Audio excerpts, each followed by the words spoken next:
So let's talk about the classical hand position. Go ahead and bring it in a little bit. So I want to make sure my tricep is touching his neck, and I have a good connection to his neck. And that'll move. So if he moves his head towards me, my arm needs to move. If he moves his head a little bit this way, my arm stays there. I want to make sure that stays connected the whole time. This hand is going to move in various places, but it's always going to be palm up towards me on the mat like this. This one, kind of the same thing. I don't want to grab, I want surface area. So I'm going to use as much of the inside of my arm as possible on Travis's body here. So it's my shoulder, my forearm, my inner elbow, all of that is touching his hip, right? As opposed to grabbing. And as his hips move, I need to maintain that connection. So I'm going to stay connected there. So you want to be able to close your eyes and feel that, right?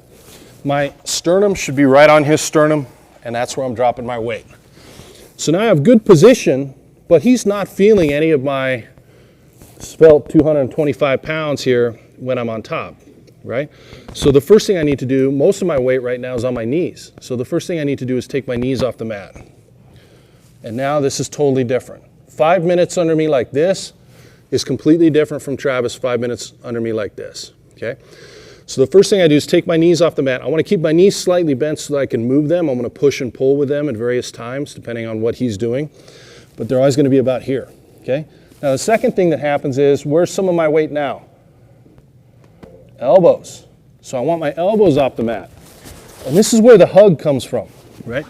We're not hugging to squeeze tight. I'm hugging, I'm turning my palms towards me, always palms towards you when you retract, as Frank will say when he comes here. But I'm turning palms towards me and I'm hugging just enough to get my fingers and my weight off the mat. So now that transfers all my weight into Travis. So he's going to hum a note.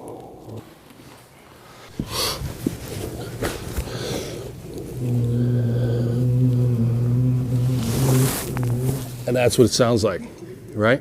Now the last piece is I want to melt on top. I want to relax my upper body. I don't want to be a board. I want to be more like a water balloon. I relax. And that's it. And this is what it's going to feel like for 5 minutes or 10 minutes or however long when he's underneath me. Now I am using a little bit more energy because I'm on my toes instead of on my knees. So there's a little more energy and your core is using a little bit more, but not much. And he's feeling something completely different, okay? So I want to, there's another piece here that I haven't gone into yet that's going to make all the difference in the world here in a second. But first I want to get this.